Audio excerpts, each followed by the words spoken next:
Енді сіздер өз күштеріңізбен заңгердің көмегінсіз ақ кредиттеріңізді тиімді жаба аласыздар.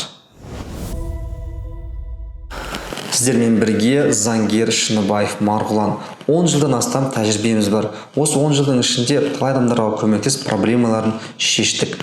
Жалпы бүгінгі тақырып кредит туралы болады. Кредиттің жұмысы негізінен адвокаттар және заңгерлер үшін тиімсіз. Неге дейсіздер ғой? Өйткені 3 ай бойы соттасу керек. Ал адвокаттың гонорары өзіңіз білесіздер аз емес. Ал қарапайым халық басында кредиті бар, адвокаттың гонорарын көтере алмай жатқан жағдайлар бар.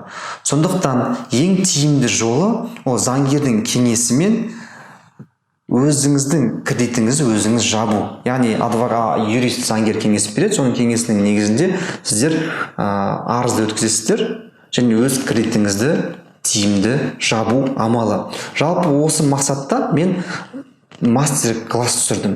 Мастер-класстың ішінде 11 видео бар. Осы мастер-класстың ішінде олмен қатар соның ішінде бонус ретінде 15-тен астам арыз үлгілері бар. Ол тегін тарқатылады сіздерге арыз үлгілері.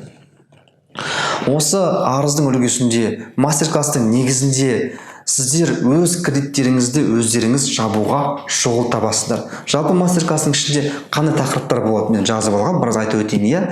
Бірінші кезекте аресті шешу, яғни аресті шешіп үйренесіздер. Екінші кезекте мүлікті тәркілеуден құтқару. Егер тәркіленген мүлік болса, оны құтқару жолдарын табасыздар.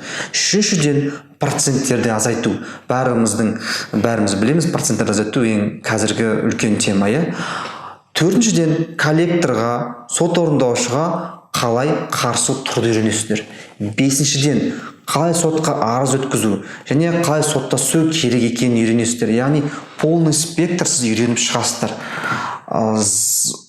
Заңгер мен не білем, соның бәрін сізге үйретіп шықтым осы видеода. Әшейін осы арызды қолданып сотқа өткізсеңіздер болды. Ары қарай бір өздеріңіз енді күш салсаңыздар, бір белгілі бір нәтижеге жетуге болады. Егер сіз өз проблемаларыңызды шешкіңіз келсе, және қарыздан құтылғыңыз келсе, астында қазір нөмір шығады, сол нөмірге хабарлассаңыздар болады.